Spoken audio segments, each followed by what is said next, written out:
ગઈકાલે ખેરાલુ તાલુકાના અઠી નજીક હાઈવા ચાલકે બાઇકને ટક્કર મારતા યુવકનું મોત નીપજ્યું હતું. ડભોડા મોતીપુરાના બાઇક ચાલક કર્નલસિંહ દિલીપસિંહ ડાભીનું ઘટના સ્થળે જ મોત નીપજ્યું હતું. Hyva dumper number GJ2 RT 7773 ચાલક વિરુદ્ધ ખેરાલુ પોલીસ મથકમાં ફરિયાદ નોંધાઈ છે.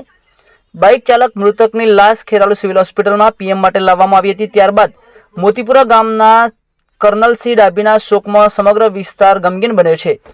ખેરાલુથી સતલાસણાનો 4 લેન રોડના ધીમી ધારે થતા કામ અને આડેધડ ડાયવર્ઝનથી વાહન ચાલકો પરેશાની ભોગવી રહ્યા છે. ત્યારે મોટી સંખ્યામાં અહીં લોકો ઘટના સ્થળે પહોંચીને લોકોએ મદદ પણ કરી હતી. ખેરાલુ તાલુકાના અઠી નજીક હાઈવે પર હાઈવા ચાલકે બાઇકને ટક્કરે લેતા યુવકનું ઘટના સ્થળે કમકમાટીભર્યું મોત નીપજ્યું છે. રક્ષાબંધનના તહેવારોમાં જ કમકમાટીભર્યું મોત નીપજતા સમગ્ર પંથકમાં શોકની લાગણી છવાઈ છે. વધુ સમાચારોની અપડેટ્સ માટે જોતા રહો online TV news. Suresh Thakor અને ફારૂક મેમણ સાથે. યુટ્યુબમાં સબસ્ક્રાઇબ કરો, ફેસબુકમાં ફોલો કરો અને ઇન્સ્ટાગ્રામમાં ફોલો કરવાનું ભૂલશો નહીં.